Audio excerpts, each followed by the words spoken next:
Ministry of Culture keep the big shows. One set of girls and banner. Cause I done fed up, you done fed up, he done fed up, she done fed up, we done fed up, the people fed up. They hiding corruption inside the cup. Look how we evil set up. The people fed up. Every picture you take and promise you make, everything you do is about clout. Then you come into me for I shake your hand, there's nothing to smile about. Corruption inside every sector, but when it comes to them they send you. Try investigate efficiency, right? Go talk to Barrett and Sue. Cause I done fed up, you done fed up, he done fed up, she done fed up, we done fed up, the people fed up. You're hiding corruption inside the cup. Look how evil set up. The people fed up. I done fed up on the dirty water, low pressure, want scream and tell somebody. Imagine 1,500 US and they're telling me super salary. I done fed up on the unemployment racism and the lie they say one Guyana. Cause when you look with the oil money going, circulate with one set of banner. Cause I done fed up, you done fed up, he done fed up, she done fed up, we done fed up, the people fed up. There and fabricate that. Unless you say who the person is, I can't comment on anonymous people. Okay, well, let's talk about specific individuals. What is your relationship with Mr. Su Jurong? Su? Oh, Su. PPP will take care of you from erection to resurrection. Who's that one? Low lights and hungry bellies.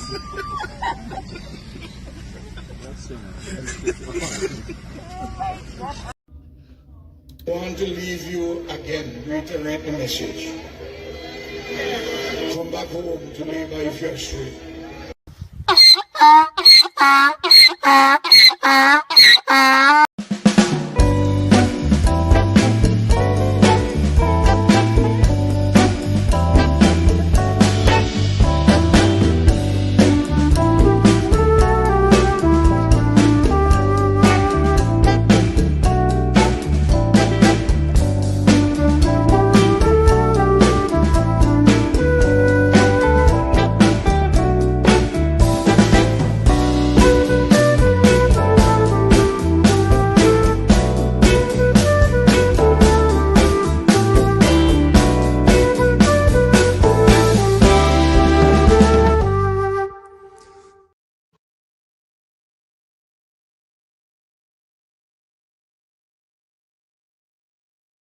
For a quick start, and this is a very quick live that we'll be doing this afternoon. I know that there are many issues that are in the public domain, and I did mention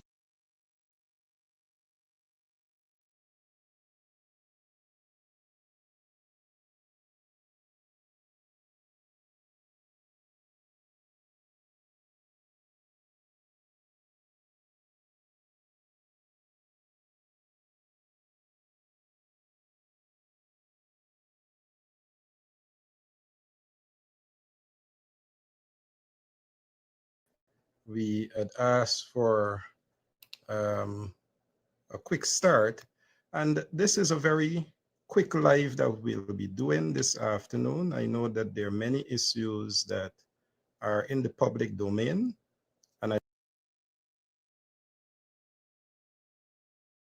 can't take it no more, I can't take it no more, can't take it no more. Imagine 18 hours of blackout and you're telling people progress. Cost of living gone up 100%, yet you give public servant less. Mr. President, listen to the people, search your soul and you will confess. I want you try surviving on the public base, then you're gonna know but stress. Cause I done fed up, you done fed up, he done fed up, she done fed up, we done fed up, the people fed up. You're hiding corruption inside the cup, look how evil set up. The people fed up. They don't drive no fear with the citizen. They may want the people speak out. Freedom of speech done gone inside the gutter. Knock off when you open your mouth. Discrimination in entertainment, and you're talking about one Guyana. When the Ministry of Culture keep the big shows, one set of girls and banner. Cause I done fed up, you done fed up, he done fed up, she done fed up, we done fed up, the people fed up. You're hiding corruption inside the cup, look how evil set up. The people fed up. Every picture you take and promise you make, everything you do is about clout. Then you coming to me for I shake your hand is nothing to smile about. Corruption inside every sector, but when it comes to them, they send you. Try investigate efficiency, right? Go talk to Baratons too, cause I done fed up. You done fed up, he done fed up, she done fed up, we done fed up, the people fed up. You're hiding corruption inside the cup, look how evil set up. The people fed up. I done fed up on the dirty water, low pressure, want scream and tell somebody. Imagine 1500 US, and they're telling me super salary. I done fed up on the unemployment racism and the lie they say one Guyana. Cause when you look where the oil money going, circulate with one set of banner. Cause I done fed up, you done fed up, he done fed up, she done fed up, we done fed up, the people fed up. You're hiding corruption inside the cup, look how evil set up. The people fed up. You could probably, on the maritime area, give Venezuela a channel out to the sea. So you make a slight concession in the maritime area. I can't take it no more. I can't take it no more. Can't take it no more. Imagine 18 hours of blackout, and you're telling people progress. Cost of living gone up 100%, yet you give public servant less. Mr. President, listen to the people. Search your soul and you will confess. I want you try surviving on the public base, then you're going to know stress. Cause I done where those brothers and sisters, even in Ichuni and Kokwani, and where 60 or more % of the logs come from or through this region. So to have the opportunity as regional member of parliament to be part of the natural resources oversight, I want to assure Region 10 that as the extractive sector demonstrated in this country, not only in oil and gas, but every area of growth is measured as a plus for every one of those sectors. And Region 10 still looking the way it is. Take that as an issue. So not only as a matter of being able to speak as your regional member of parliament, but being assigned this portfolio helps me to allow you to represent the residents of Region 10 to appreciate, do we see growth? 133% bauxite will be growing by. You check the mid-year report. We got it at Parliament from the Minister of Finance. Check the report. 133% bauxite.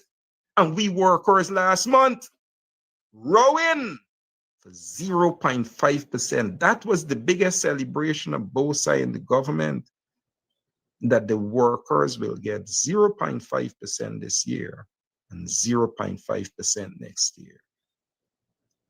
So understand, when you have 600 workers at both sides, how directly related the extractive sector and the general natural resources sector is very relevant. Both sides represents the largest single private sector investment and employer in the town of Linden.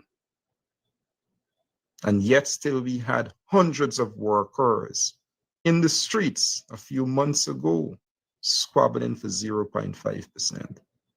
It's important that we understand, as we see the extractive sector, forestry, where we have almost 30,000 implied indirectly and directly from. You ask the brothers in Kokwani and Ichuni how much it is a struggle when 16% growth is projected for them to even get a cut of the concessions.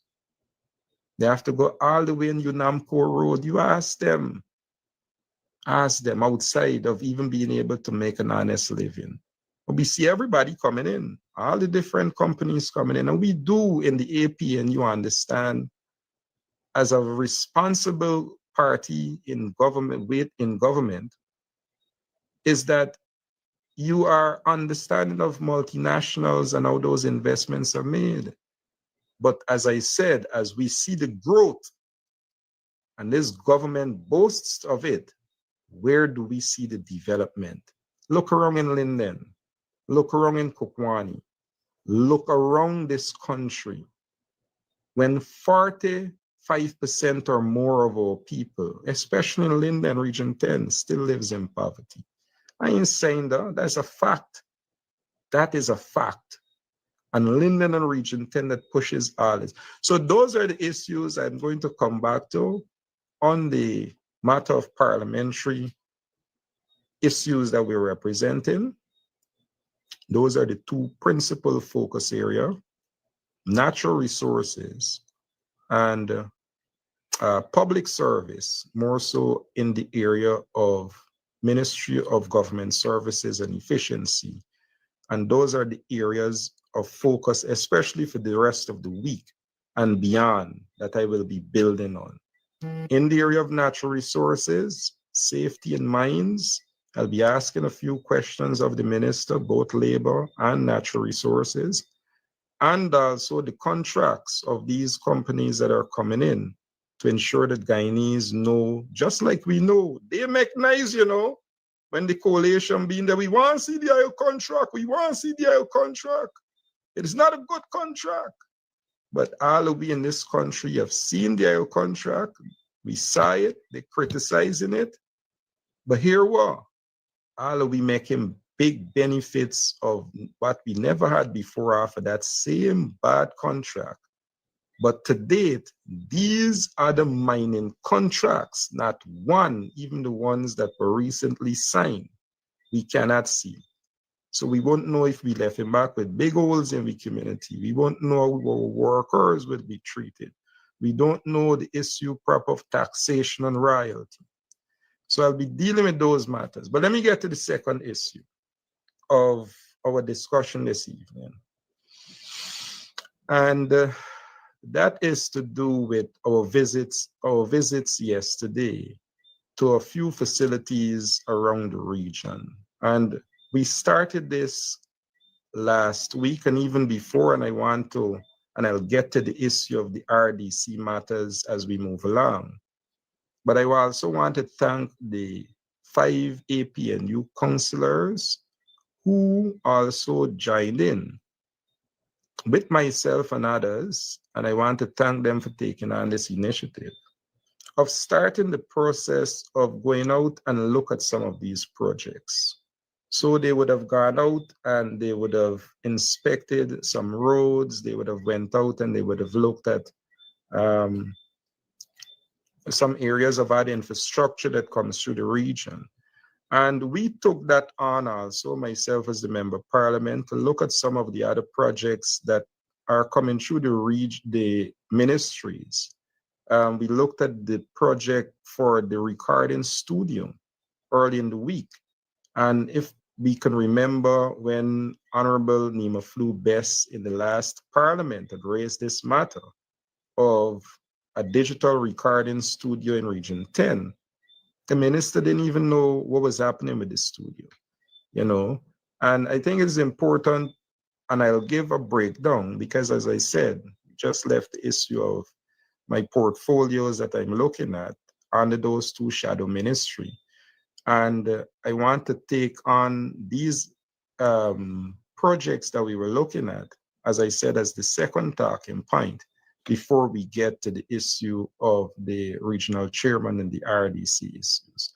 But as I said before, coming back to those projects that we were analyzing, assessing, inspecting, and the issue of the digital recording studio.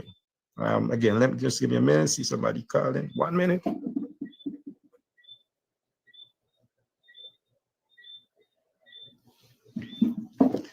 All right, sorry about that. So I'm trying to get through. I saw some persons asking some questions, so I'll get to those questions just now.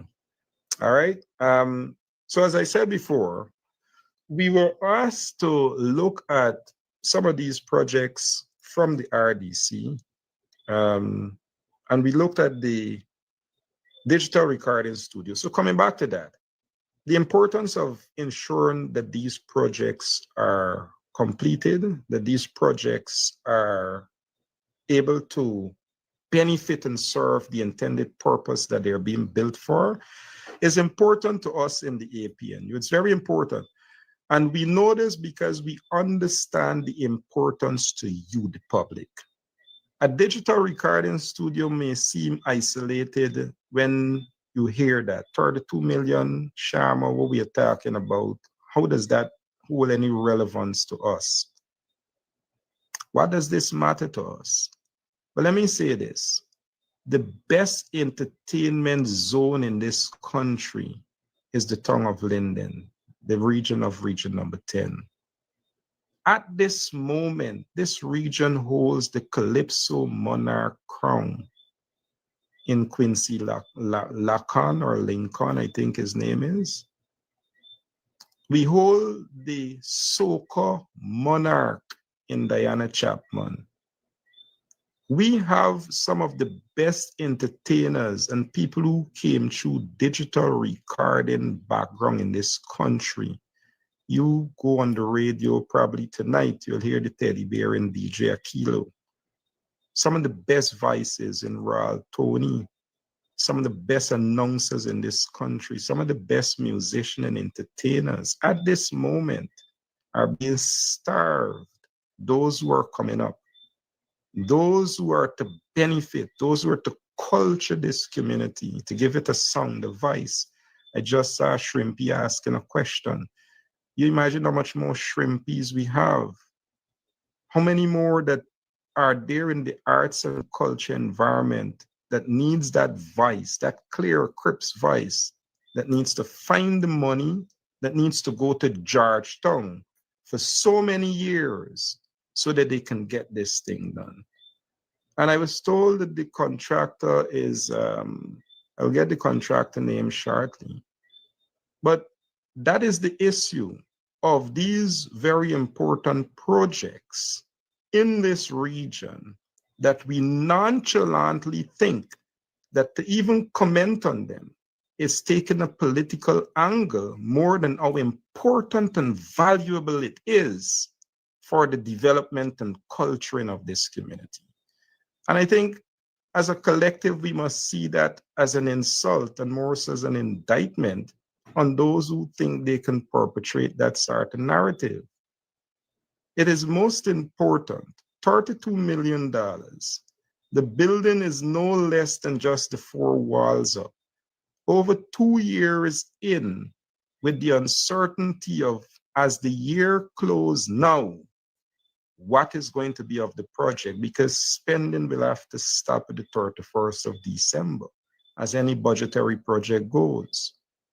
And for every year these projects are delayed, it costs this community more, because it is then a gleeful point to be made by the government that we spend $89 billion on the people of Linden without, and Region 10, without saying that because of the rollover of Bamia, the money went up. Because of the rollover of Sports Club, the money went up. Because of the rollover of Bayrock, the money went up. Because of the rollover of the recording studio, the money went up. At the end of the day, I'll come and say, at least you get something. But at what cost? So I just show you 2 costs. Cost of the community losing an opportunity to have our people cultured and benefit from something that we're entitled to, because we've always been culture in this country as we are right now. We have the 2 monarchs. We have some of the best voices in this country. Garden and all of them come through digital recording environment. And to date, we have no clue about what is happening at that studio. They said the finishing, I saw the MP, Nima Flew Best, who I'm grateful brought this matter up, and we've been paying attention and will continue to, say that they said it is expected to finish on the 31st of December. 4 walls are up, 31st of December. 4 walls are up. They're saying it's going to finish in less than a month, or just about. Y'all understand how they take this community for granted? So that's one project that we visited yesterday, and we've been following up in the week. And it's important that as we pay attention to these issues, So, you know, I know my boy Baba Man Best. Best has cut some of the best songs in this town. And we don't have this artist studio. We have two young men who try to ensure that they can give us songs and vibes, but that is not enough. And at what cost does this come at? So when you see the members of parliament and regional officials on some of these matters, it is not just that we can try to embarrass and no, it is so that we can identify with you, the public, how much you stand to lose first by not having these assets culturally, how it affects the community and how it affects development of our culture and young people. And economically, when the government makes the point of the amount of monies they're investing in this community, that is not necessarily so. Very important. But then we had the opportunity in the same space on the second issue to check the Bayrock Community Center. And let me say just how ridiculous it was. And I'll give the gentleman yesterday who aggressively confronted us an opportunity to relate him. So I'm going to use this program, this discussion. At no point will discuss people by name or to get personal. The issues, as people know my politics coming through the campaign, and generally have always been, because it keeps us focused. And coming down into the conversation, for those who want to think it's about them, that's okay. But it will be about the issue. And I want us to stay focused on those. Very important. Very important.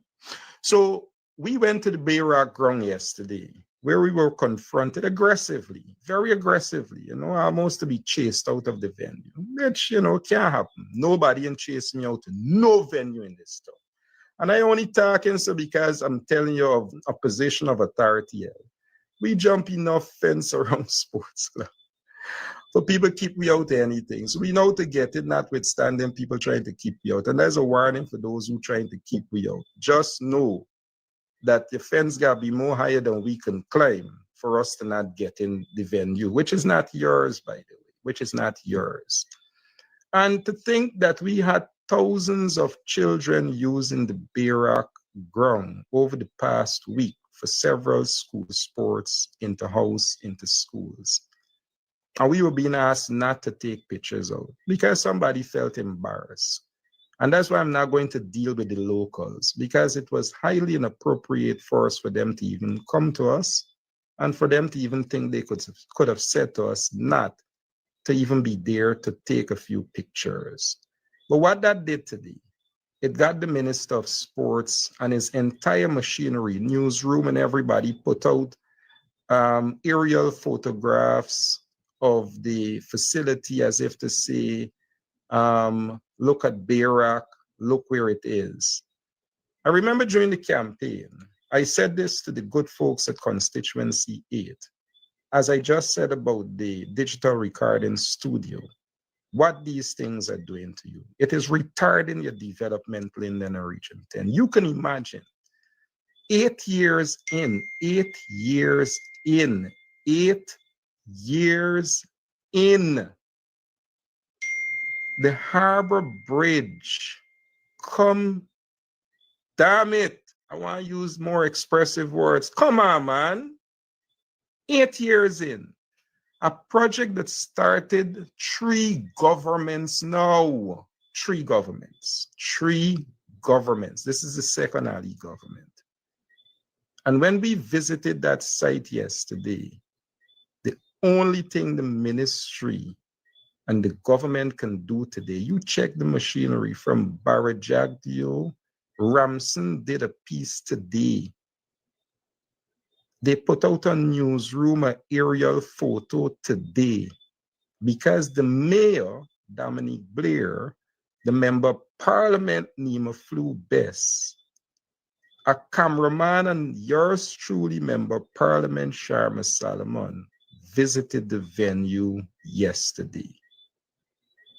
They're going to put out optics on a venue that has now spanned 3 governments. No shame. No shame. And here further to that, 8 years. The Harbor Bridge came and done. Come and done.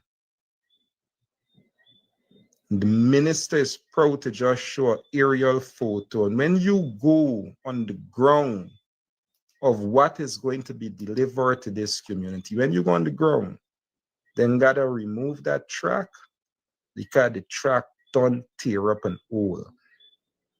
Y'all saw for yourselves. We ain't got to take pictures, but y'all saw the school sports Friday and the rain that had children under the stands in umbrella. 8 years in. And all they wanted to do was keep us out yesterday, which they know they can't. And I found it very ridiculous of those gentlemen, especially an individual, and his conduct most unbecoming. Because what we are doing is not as members of parliament or as an opposition. And even so, what if the government finds itself in an embarrassing situation of incompetence? To have thousands of our children running in an incomplete pavilion, and proud to put that on display today to say what to you, Linden, that you should be glad, at least you get something, run on that. 8 years. No shame. No shame. None.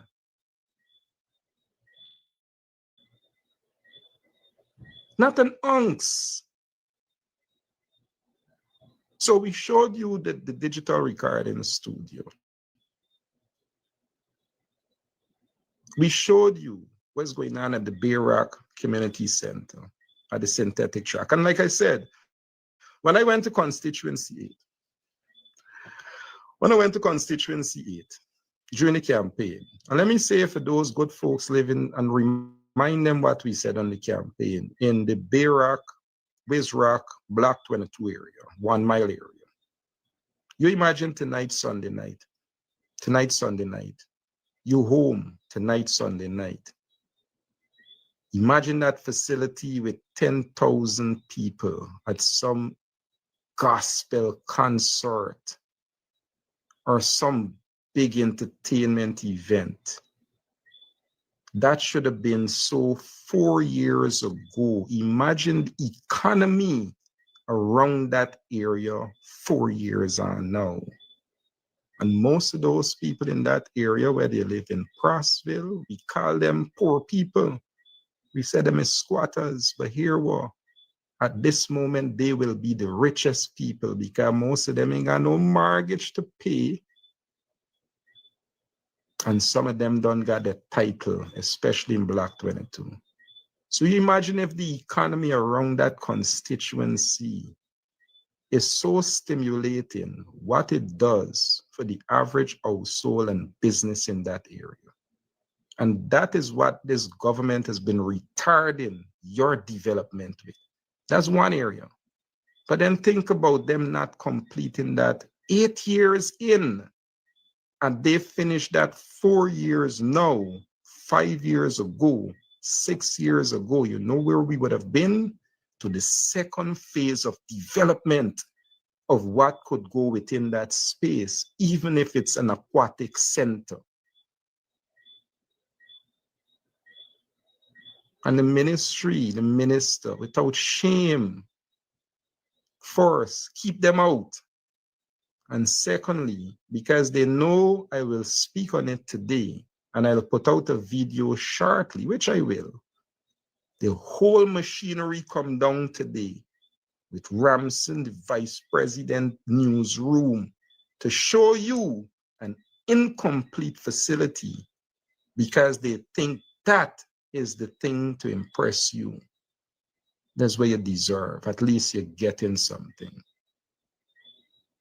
No shame, none. But then we went over to the Mackenzie swimming pool. So that we did look at the Bay Rock synthetic track. I can assure you that that track For those experts who know about tracks, is in no shape. You see how far they took it from? Till at the top. They couldn't come down. You see how far the angles were from? Far from it.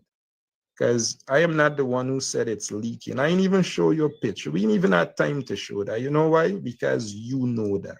Y'all sight for yourselves. Y'all children were in there with umbrellas in an almost completed facility. Sheltering. I don't have to convince you of anything. We just spoke on what we know to be the facts. But when we left that facility, we came over the Mackenzie Sports Club ground. I don't care what they call it. It's still the Mackenzie Sports Club ground. It's a members club. And no amount of hiding the information, because we're in Parliament now. And we know who owns that facility, and it's the members of the club. This facility.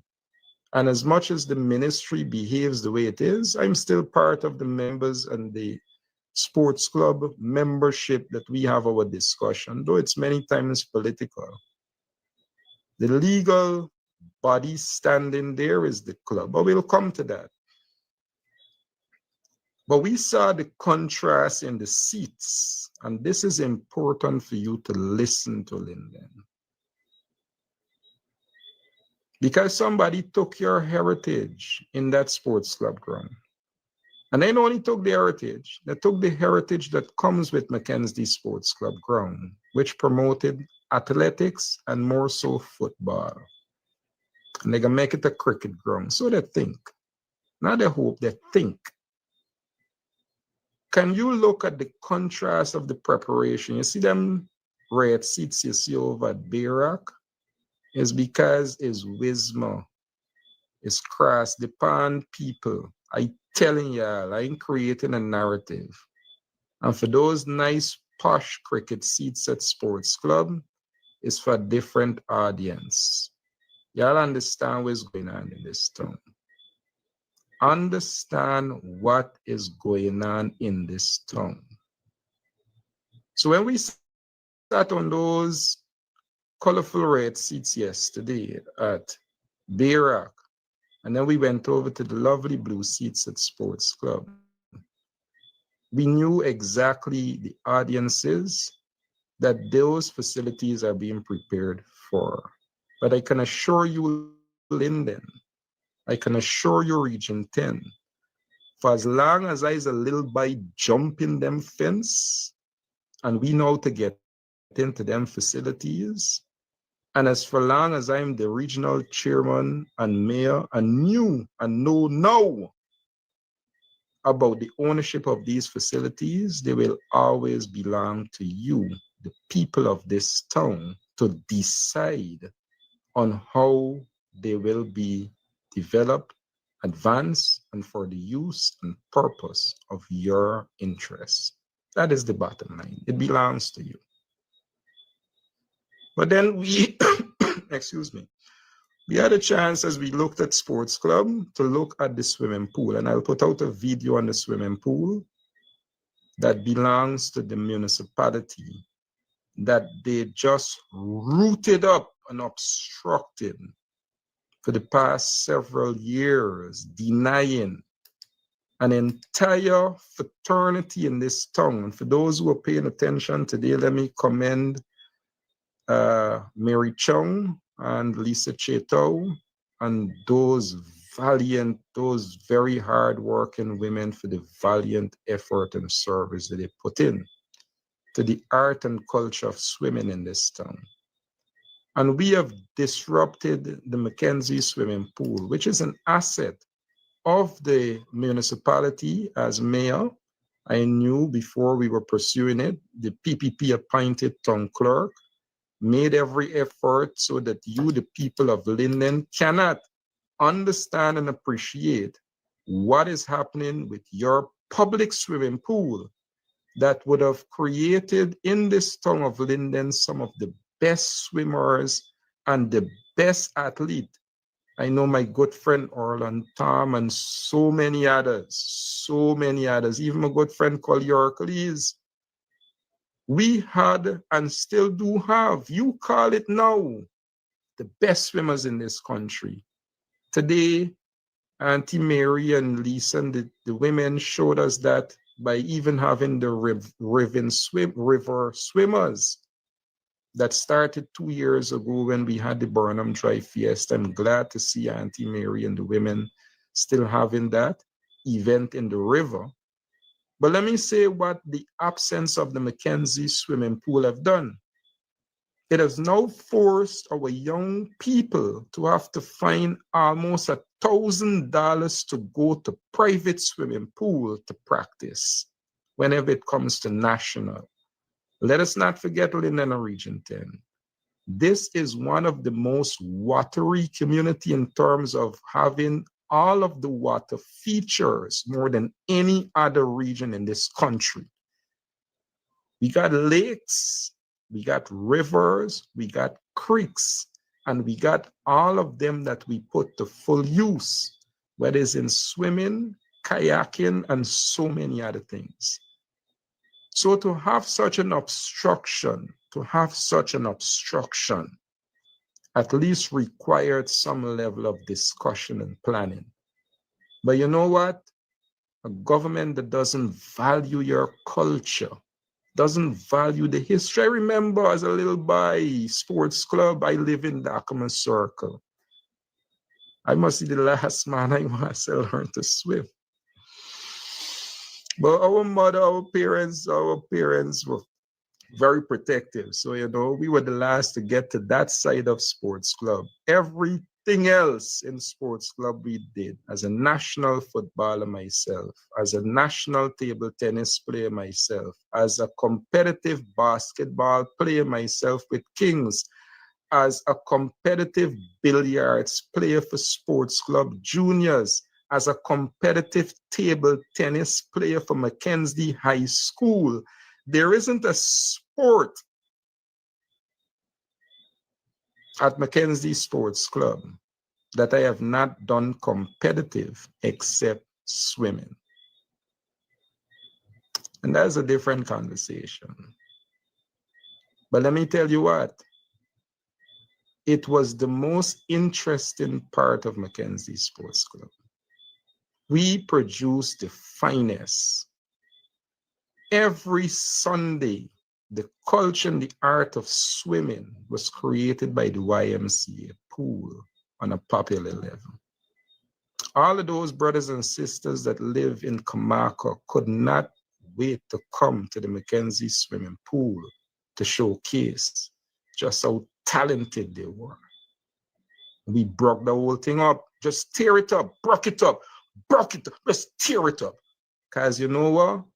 People who don't value our culture could not appreciate that even as they do that, what do they replace this culture? Just like football, tear up Mackenzie Sports Club, broke it up, 7-6 years now. I remember when in top 20 as a player, in this town, we had a national team in the 90s.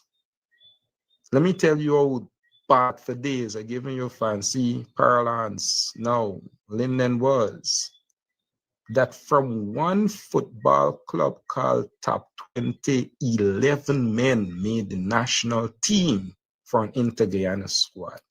From one club. Imagine how powerful an association we had if one club got 11 men going to the national team. Today, we struggle to find players to even go to trials for a national team. Tear it up. It's the same thing that happened with swimming. And that's what we uncovered. So this barrage of what you saw or see today is because yesterday we took a walk at those three facilities. We looked at the digital recording studio.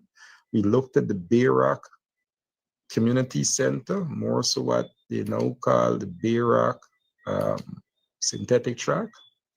And then we also had a chance to look at the Mackenzie swimming pool and the Mackenzie Sports Club ground. All right. So I'm just giving you that as the original member of parliament, that when you see this government coming out so aggressively to create an obstructive narrative, it's not in your best interest, Lyndon. And I know what's going to happen. You know, they're waiting until they can hold back. Aha, at least you get something. You see that they're running this thing down. We have never gone against development. I have never. Is the Mackenzie Sports Club in need of upgrading? Upgrading? Absolutely so. Could it have been done differently? Certainly. Certainly. Certainly. Am I against a new swimming pool being built? Absolutely not. Could it have been done? Could it have been done differently? Certainly. Because what that shows in other communities, Linden and Region 10, this doesn't happen. It doesn't happen. You don't see the obstruction of an entire public, the life, the culture, without replacing it with something, except it is done in communities like these, Linden. That's a fact. I served as president of the Upper Demerara Football Association. I've been around football my whole life. Football, I'm so grateful that would have given me, as I advance in life, even now as a member of parliament, my discipline, my culturing. I owe a whole lot to football and Jimmy McLean and the Top 20 Football Club. At this moment, I'm still the president of Top 20 Football. I served as president of the Upper Demerara Football for several years and the executive positions we held. So not only as now I am in a different realm, I cannot appreciate just how obstructive this and these decisions are and were to not only the sport, but as such an involved individual who played national football, who lived youth football, who administered football, have been culturing this community through sports such as football that gravitate to our young people, more so in the grassroots communities. So this exercise that we did yesterday was to have that appreciation, and we saw that sort of obstruction at both the Mackenzie Sports Club and also at the swimming pool, and with no replacement or even no understanding. And at Parliament, remember, as the mayor, we got someone there who was appointed to not do our work. We don't have to ask them to engage. As your member of Parliament now, I want you to know, as I want to thank Comrade Nima Flu Best for coming to the community yesterday. We will certainly be raising these matters in Parliament, because you might say, but what Parliament could do? Well, hear what? A lot of those spending, and you might say, but well, yeah, I could stop. But you know what? You didn't know if it didn't come through Parliament. What was happening with that digital recording studio? It is through Parliament that we even knew about that and even get an understanding of the spending. So again, all of these unanswered questions about what is happening in terms of development in this community, we will certainly be bringing up. And let me just say this. This anti-development talk that you hear from people like Edgel and others, it is most at this moment unfortunate. And why is that so? Because if you look around in this community now, right now, and you can see pictures that they show you, let us not forget Linden Region 10, Guyana, that this is the second Ali administration, you know. It matters not if it's months. This is an island gas economy. We are now going to be producing with these new wells, and I'll come back to natural resources in the week, 900 barrels of oil every day. 900. We're slowly moving to that 1 million barrel a day. A day. A day. Now, When you turn on your taps in the morning, do you see that? And I ain't talking about the color of the aisle, because sometimes the water almost look the color. But I talking about the development that they're telling us about. And when we speak, they say that we're anti-developed. That is what I'm asking. Do you see that?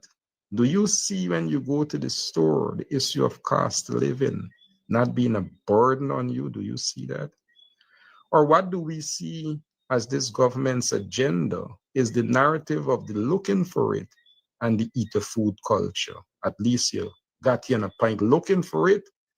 And then when you get something like what they show with the drone today, at least a couple of people eating the food, you're getting something.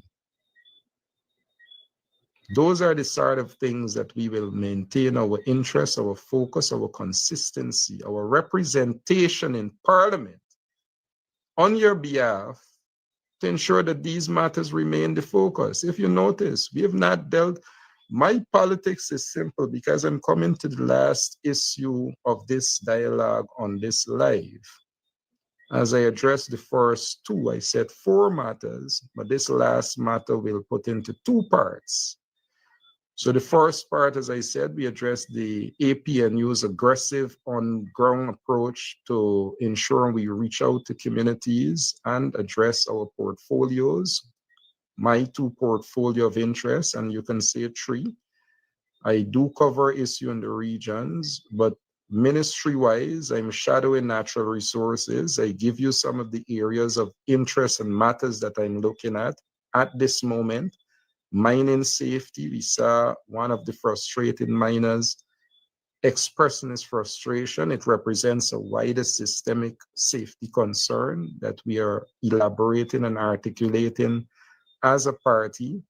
We talk about the contracts that we see government speaking of, all of the extractive sector expansion development, but that is not being reflected in our communities and in our own lives. And we want to see what those contracts say.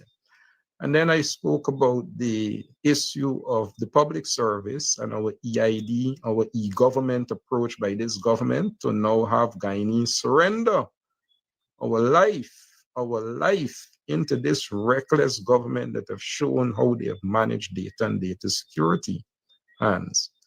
And then we looked at the visits that we had to those facilities on your behalf yesterday, the digital recording studio, the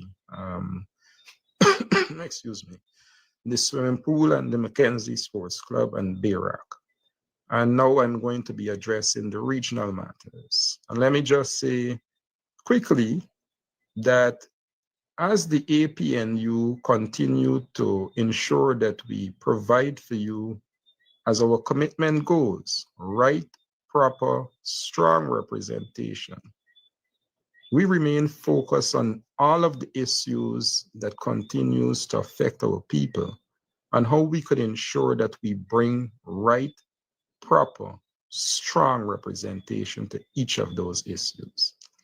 Now, over the past few weeks, several going into a few months, we have had this issue of Region 10 and issues coming out of the 1st of September election and the results of what those parties who contested the election received in terms of votes. And that was a very important exercise that was conducted on the 1st of September. What occurred after that is most unfortunate. And I'm not going to spend too long on the issue of all of the issues that got us there, because trust me, it is a distraction in itself that is most unfortunate. But what presented itself, and I want us to really pay attention to this, were several opportunities, several golden opportunities that we missed, and we missed to our own convenience, and by now could have advanced significantly. And that, for me, the first opportunity being after the 1st of September, we had gotten the attention of a few demographics, especially our young people, who needed to be properly enlightened and educated about what becomes of the electoral process post-election, which means after the election. What happens? What happens? What happens with a council? What happens with a parliament? How do these things work? You know, what they were given, however, wasn't that opportunity to learn. And we missed that opportunity by misrepresenting so many of the issues. You know, as a politician around, I have been in grassroots politics for some time. I can't say I care how they vote or where they vote, but I can tell you this, I was most excited to see that wide demographic of participation in the last election, especially from our young people. And what we have failed to do, and I'm speaking of some of the parties out there, is to capture that imagination and to enlighten and to educate them, especially on post-electoral matters. So what we did, on the last few lives, I explained what happened at that election for a chairman and where we were in that process. That's the first live. The second live explained the negotiations with the Win Party and where we were in terms of identifying a chairmanship. And I'm going to elaborate on just two very important points with reference to this matter. Very important, because we've identified, as I said, two talking point areas. The first one was an educative session for our young people, especially to appreciate how representative democracy works, especially post-election, and how political parties conduct themselves in a representative way, whether in an RDC or a parliamentary representative setting. We did that. And we would hope our young people, if they want to be further educated, enlightened, it is our pleasure and our responsibility, as it is with any responsible political party, to educate our young people on just how this is important for them to know and learn. That there are issues and elements within that becomes important for them to know, so that they drive this system forward in a progressive way. That is important.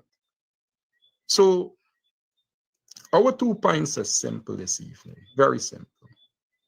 And I want to make this as pellucidly clear with reference to our handling of this matter on 2 very important principal positions.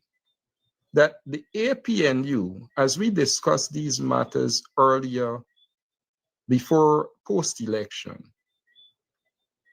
explained that our entrance into the position of the council with our 5 councillors, knowing that we have the second highest seats in the council, made every effort, which has not been refuted, not by a single individual and cannot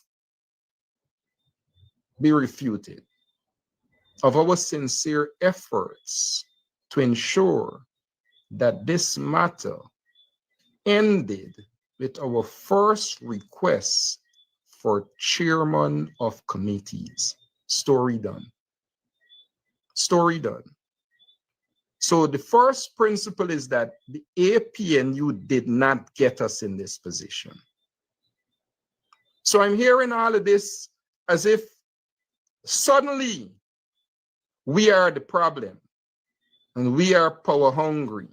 No, we are humble, we are responsible, we understand politics, and we know our role in the society with regards to representative democracy. and knowing our role with the outcome of the 2025 elections. We know that. Nobody have contested that we started out at a point that could have ensured that this matter had ended upfront. So don't come speaking to the APNU, more so yours truly, who on behalf of the APNU in this region represents these matters and have been speaking on them. Nobody have contested what we are saying, no one. And I'm not going to allow people to bring about different outside arguments when that is a factual position. We started out asking for two committees, and I'll name them now: the Commemoration Committee and the Education Committee. Story should have done right there. We were told no. We said, good, give us the vice chairman. We were told no. So how come we are now being blamed? And let me say this further. We have already said the only reason we placed Mr. Blair in the race, or reasons, is because councillors made that request. Candidates at the time made that request after they recognized that we had an unwilling partner to recognize that even though they had the popular vote in win, that if they had that majority to call themselves chairman and vice chairman, then they would have done that. So how we get it? We get it through greed. We've already said that. I'm not going back on that. So we got here not because of the APNU. One. And two, of the second principal position, why are we being accused of the one to get us out of here? So we ain't get we here. And nobody can refute that. Not a single person can refute that. And I want nobody to scamper past the irresponsibleness of what got us here, and the greed and the immaturity, that it could have been settled since then, to skip past all of that and not hold those responsible for getting us here responsible by overlooking those very principal positions that should not have gotten us here. How can you overlook those? How can you overlook my sincerity? How can you overlook my unclenched fists and my extended hand in this dialogue? How can you? How can you? To get to the point of trying to insinuate as if I am holding this region back, and not the I and Sharma alone, but the I and the APNU. How could you? How dare you? How dare you overlook a sincere position? I serve as regional chairman. I'll come to that just now. I'll come to that. But how could you overlook the APNU sincere? How could all these little, how could people run around this place overlooking that? And then pretend as though and mislead this public as if we weren't sincere in our approach to this? How could you do that? And then making a whole weak conversation on this as if we got us here. No, we did not. We did not. And then try to say as if we can take us out of here. What is wrong with you people? What is wrong with you people? How can we take us out of here? The RU yesterday said, which though unconstitutional as it is, that this matter is back with the minister. The PPP is demonstrating that they have hijacked our local governance through our municipality, first with a clerk, who first saying and recognize Mr. Blair as the mayor. And we had some of you cheerleading it on because it serves some of your narrow interests. We hear some of the shows, but we know the public is paying attention and will not be misled. So we got that hijacking of a local governance system. And now we have the hijacking of the RDC. But I'll come to what that means to Linden and Region 10. So for those who are distracted with their obstruction and miss this bigger picture, to think that we who have not gotten us here can take us out of here.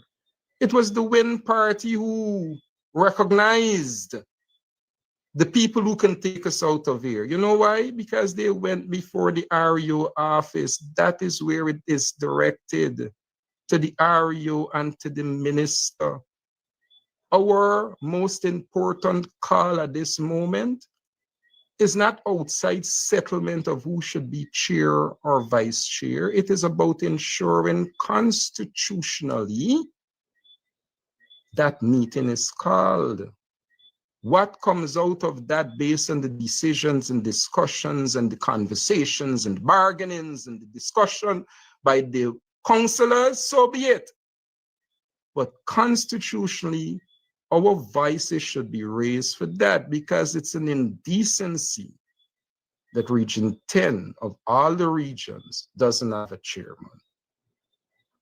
But instead, you hear somebody say they give Sharma a letter. And for 2 days, a show as of yesterday and the days before recklessly made that an issue which had absolutely no truth to it. None. There is nobody in Win that can say they give me a letter. And I'm glad that I was told, I didn't watch the show, that Mr. Gorin intimated that that was not true. And I'm glad he would have cleared that up. But you know what? For the perpetrators of that reckless piece of propaganda, they will not come out and apologize, because they think job is done. That is what we have consumed ourselves with. Not that the hijacking of local governance is important for us to collectively place our voice where the importance of the matter lies, that there must be a meeting to get to our chairman. No. People think trying to come after me to look bad. Listen, I can't make it look bad, bottom line. Because we're not going to act outside of the systems and the protocols. We know to deal with this. We have been dealing with this. We aren't the one to get us here, and we aren't the one to get us out of here, but we are the one that are prepared to work to ensure that we get Region 10 a chairman. Bottom line, because that is what we should be working for. As a former chairman, let me tell you what's going to happen. So let me tell you, Region 10. Let me tell you something. In the absence of your council, Region 10, you're not having oversight. And as far as I can think about, maybe 4 quick things I'll tell you about. Because if I was your chairman now, as experience would have had it, you know what? You're missing the oversight of, as the year come down, the amount of monies that might go back for incomplete projects. So under my tenure, for the years I've been there, you hear the tag the nonsense where people send back money. The monies don't be sent back. The monies are budgeted and given to you. What happens is if you don't complete a project, that money is then returned. We don't send it back. It is the administration's incapableness of not finishing a project and even council's oversight. So right now, this region don't know what projects we were unable to finish. So if it's a little sent in Florida 7 or a little sent in Retrieve or a school in Kairuni or some one of them places, then we will not know why those people were not able to, in Block 22, get the community center. The money gone back. we unable to scrutinize that. Somebody want we look at that, and that should be where we must understand. You see, my politics is more mature than some of this immaturity nonsense of obstruction that people spend 2 days to say we collect some crap of a letter. What letter? So we don't have a chairman to pay oversight to those things and a council to do that and be directed by a chairman. But let me say further, this is the end of the year. And in every region, there are things called savings. So you know what's going to happen with the excess savings that comes out of the region? The REO is going to take that and give it to friends and families with no oversight. I set a little small 3-quote contract. I set a little cleanup work. I set a little family. No council is there to give oversight of that.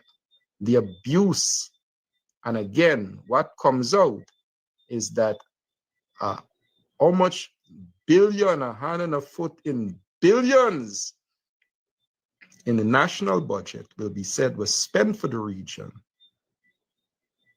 And that is how it is being spent.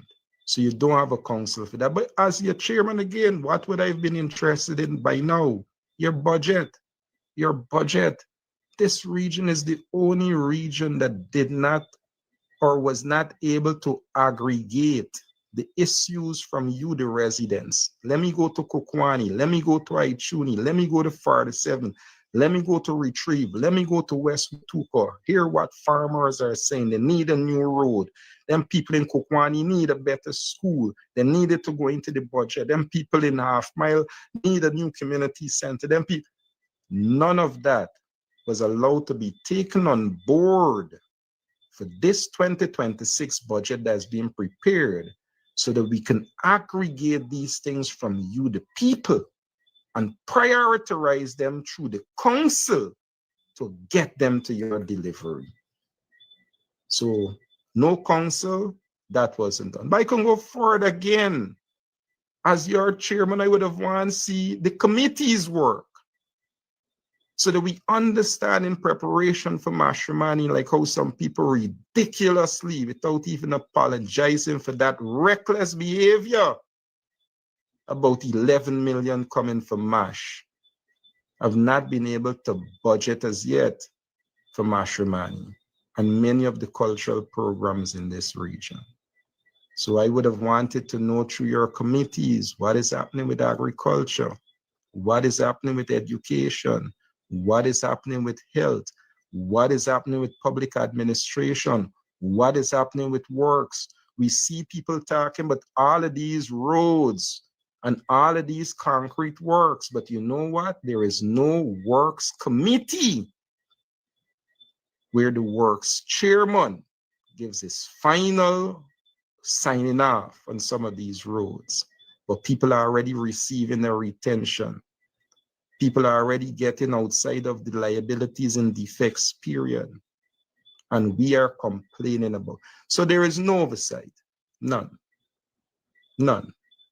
So do we condone this? Of course not. Are we the one to get us out of here? Of course not. Are we the ones prepared to work to get us out of here? Absolutely so. But how can we do that?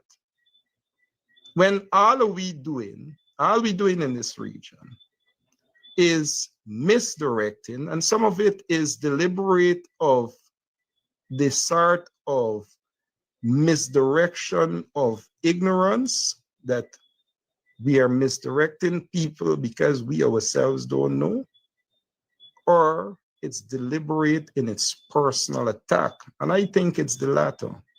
I wanted to give the farmer the benefit of the doubt, but coming off of people accusing us of receiving a letter from the WIN party, which have absolutely no truth. Nobody from WIN, not a single soul from WIN, could come and say they gave nobody from the APNU any letter. But you can imagine people who hold themselves in credible position made that an issue for 48 hours and will not take the same energy to correct themselves. Let me go further. And this is because of our professional conduct in how we have appreciated doing these sort of conversations. I've said this before. I am grateful for the experiences that we have learned, whether it's from Comrade Aubrey Norton, Comrade Carl Greenidge, even Comrade Lincoln Lewis, some of the best negotiators in this country. And we understand the principles and values of confidentiality. Nobody gave us any letter. I can say to you, however, the APNU, further to our desire to ensure that we are responsible partners, met with representatives of WIN, yours truly. It is the first time in this engagement that I have met with representative of WIN. I have done that. And I will continue to do that. And because I value and respect what I hope that we can build on, it is not for me to say what some of those discussions were, but what I can say to you, for the 2 hours that we sat down, for the 2 hours that representatives of WIN and I sat down, and they're very senior in the region. And I am hoping that it wasn't the last time when we had people who engaged WIN and other members of the party seem not to know what those dialogues and discussions were, for 2 hours. And we discussed how we will carry matters of national importance to ensure that these issues are also effective at Parliament. We also spoke on issues. In general, I'm speaking, because it is not for me to divulge that until I believe at this moment there is a point where we have to, and I don't think we have to. But I think it was rather unfortunate. I am not going to hold the people in WIN accountable for this not only misrepresentation, but this flagrant and blatant lie of a letter being sent to me by others. And we know who sent them out. We know who sent them out. We know who sent them out. You know, I've watched a show and I saw the deputy mayor, Mr. Blair. I saw that the mayor is now putting something on the screen, and he's right. A blatant lie that brought my character into disrepute, and nobody will apologize for that. And I don't need no apology either, quite frankly, because by now, just like the tongue weak matter that Mr. Blair is speaking about, and just like the matter with $11 million being given to the RDC for last matrimony, and just like Darren Adams get himself mixed up with some building, and now you hear with this letter being sent to me by WIN, none of them, absolutely not one of those issues are true. And those who have pronounced on them have been corrected publicly, as I was told Mr. Gorin did on Friday. But the people, as I said before, who perpetrated those misrepresentation may have done it in ignorance or personal interest. And I want to think it's the latter. But like I said before, our commitment remains consistent. And as I engage the WIN representative, we remain prepared to ensure that on those two principles, the public understand quite clearly where the APNU stands. First, principally, we are prepared to move this region forward as we have demonstrated, by even accepting, as we did, and not to elevate this matter as it have now, 2 committees. That is what we had settled for. It is not we who elevated this matter. It is not we who caused a Region 4 outcome and a Region 8 outcome. It is not we who said that we wanted to bury the PNC. And it is not we who refuse to accept at the most bare minimal the giving of 2 committees. It wasn't we. You can't now bring us into this now. How can you do that and forget our sincere, unclenched fist to ensure we move this region forward, especially on those matters that I just spoke to you about. With an absence of a council and a chairman, what is actually happening? How can you now scamp past that and then tangle me in an irresponsible position? How can you do that? So we are saying clearly, I know, let me see, I know I started this at 5 o'clock and I should have finished at 6. I know I saw some questions coming in and we are going to answer as much as them as we can. But as I said before, no one can say that they've given us any letter. Nobody, not a single soul. Nobody, they won't risk it. They won't risk it. They wouldn't risk it, you know why? Because they know that they will be putting their own character on the line, especially when we have sincerely been having our dialogue and engagement to ensure that we move this region forward. They won't risk it. But it's unfortunate that those who got that which they believe is aha moment, I got you here.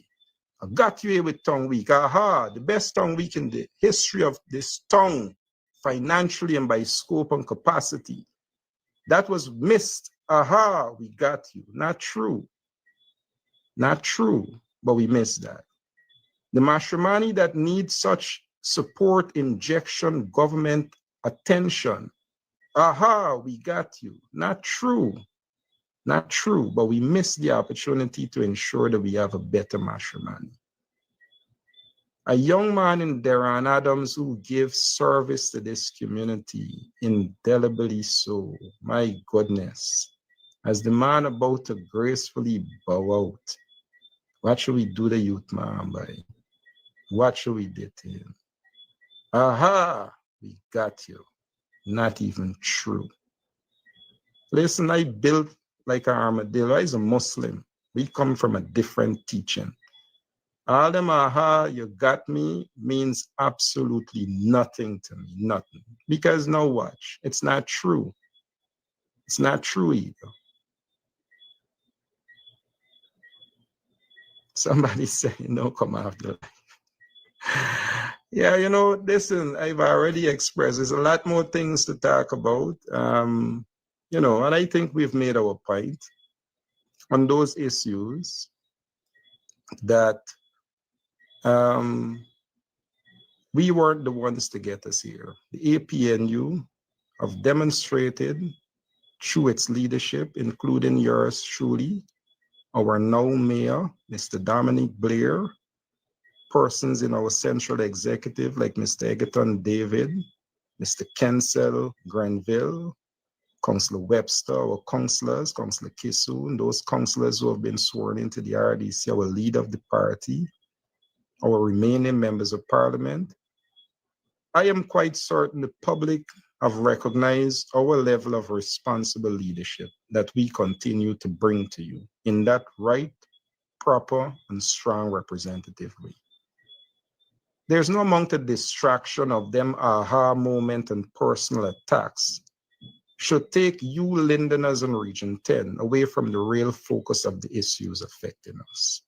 Some people are out to distract you. And that is what you must know. Outside of their sensational matters that they bring to you, they offer absolutely nothing of solution to us. And I think it's by time we all recognize what brings positive solution to us. We have to confront the People's Progressive Party. When you think you get a aha moment on Deran or a aha moment on Sham, who though they're slugging for each and every one of us every single day. You think your aha moment does what? Make me look bad? And then what? And then what? When I look bad, what? What? You look good? And then what? The people still hungry. What type of nonsense politics we playing every morning on this TV? Serious. Because trust me, y'all ain't gonna make me look bad. not me. Because look at it. In trying to make us look bad, absolutely nothing that you've said is true. And then the PPP scamper off, we complain. The other day I wake up trying to get a very important document so that the public could see what happened in the Aurora mines. You know, I wake up to blackout. Blackout. Public can't know, public can't see. So we are commonly affected by these things and yet distracted by the most insignificant, petty nonsense every day by the people who most sincerely are prepared to work to help the collective of this community. So we score points because Sharma look bad. Serious? Serious? Serious? Sharma look bad. We got to talk about the fact that we got all these investors coming in. How do we prepare ourselves as we watch our lands be snatched up? As we continue to watch our rights be violated with one TV station spitting poisonous nonsense every day to our people while denying you and I a voice to speak on the radio and the TV. Y'all trying to make me look bad? Serious? When all we are doing, and nobody can refute and will not be able to refute, is to work to ensure that we build to move this community forward. You imagine that?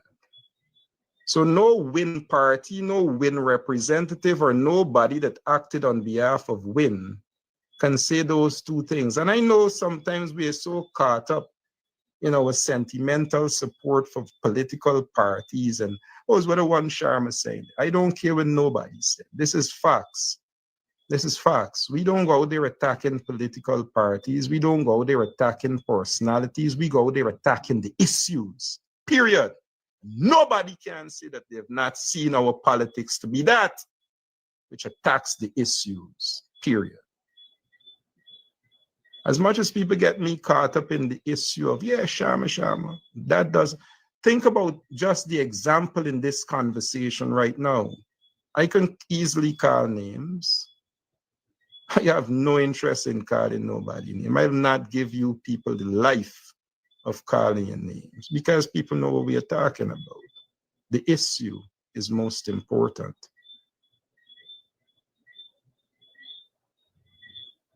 Most important. You are not going to be a distraction to the things affecting the people in this town. You know, you, the personalities, will not be a distraction to take us off of our war path to get people what they deserve. Clean water is what we want. Start there. Don't make Sharma and the town council issue of clean water. We don't run Gaiwa. Kind of nonsense that's come down in this thing. Yeah? We got the sustainable development goals. It said by 2030, somebody just put it up. Y'all think we looking like we can get clean water? I got to drain me pipe. Almost, you know how much wasted resources that is? You don't know if you wake tomorrow 8 o'clock, they can get another 2-3 hours blackout. What is wrong with you people? We are so consumed because we want to forward. Listen, ain't nobody making I look bad to advance. If you want to advance, advance. Come out to people and show them what you can do. No win party, no individual who got political aspirations should understand that they're coming after the people who are out there and demonstrated before and have been demonstrated and will continue to demonstrate representation for our people.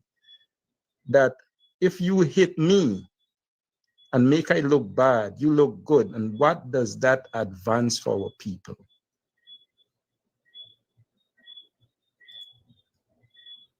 What does that advance for people? When we children still there in the barrack sheltering in an umbrella and running in an unsafe environment, what does that do?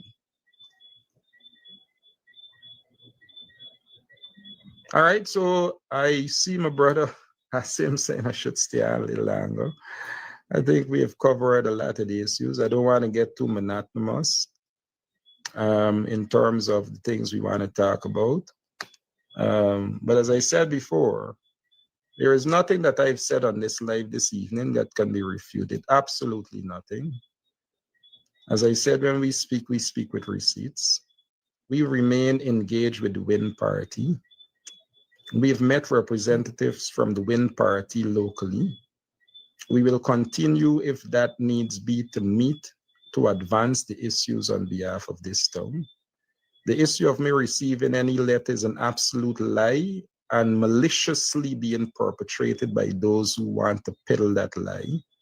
We've received no such letter. No one from Win can attest to that. And I'm glad Mr. Gorin cleared that up to whatever extent. And we know what two issues that got us to this position, that the APNU, with its unclenched fist and its extended hands, came into this as a sincere partner to move the region forward. As a former chairman myself, I understand the importance of why we have to have oversight and the importance of having a council that can bring that oversight, and a council with a chairman and its councillors working with committees. I understand that. I take that not for granted as an institutionalist, but more so as a former chairman who saw for myself what this obstruction means to your people. But then we said the second thing, as we have not the ones to bring us to this point, you cannot scam past that and now put the trigger and gun in my direction and hold me to that account. And we are not the ones to take us out from here. How can we be the ones? We don't hold the constitutional power or authority. The Win Party have demonstrated that on both reflection of them going after the position of the speaker. So what we should be seeing Guyana is that the People's Progressive Party is prepared to hijack governance, good governance in this country, which prevents accountability and transparency. It prevents oversight.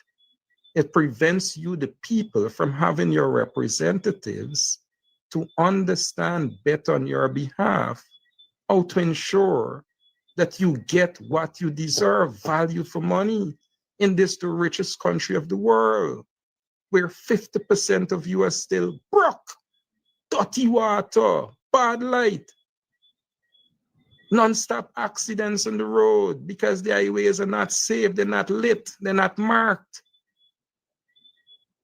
How come now I become the enemy? What is wrong with these people that speak every morning? And listen, you hear the ignorance they're going to come back with because they can't defend themselves.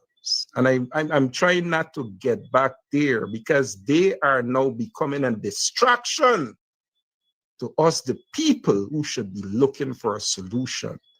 Whether we are the people in the APNU, we are the people in WIN, we are the people in Forward Guyana, we are the people who understand that Linden, the heart of Guyana Region 10, the heartland of this country, with so many resources and so much to offer, should be in a far better position. That is the bottom line. We have a local government minister who's parading this whole country, and not even this whole country, just centralized with cameras, attracting people while feeding off of the raw emotions of the sufferings of Guyanese. We see it every day and we think we can cheer it on. But hear what? This same local government minister neglects what is happening in your municipality by a clerk who the council have already identified with so many infractions that he shouldn't even be around because those infractions affect you, the people of Linden. Take the Wisma market. 18 million should have been spent a year now. Check what's going on with all of those obstructions. And the minister cannot to date come to this community on those matters. The minister came to Linden to look at the Bamia school and promised that it should have been open on the 1st of September. So even she, the honorable minister, just like Dharamlal, just like Sonia Parag, as local government ministers, have now missed deadlines for 800 children to get their school at Bamia. But she can't come to speak on what is happening at your municipality. Serious. She can't come to speak to what is happening in your regional democratic council, and you're making Sharma Solomon the issue. Y'all had good. Serious. What is wrong with some of these people that has graced this Facebook or this social media? Serious. We missing the real enemy. And while we are doing that, the enemy continues to inflict. And I'm not the one who is saying it. Y'all didn't see all them PPP people in Brong and Sherry and all them who confess that they're mismanaging the resources in this region. If y'all didn't believe in me all the time,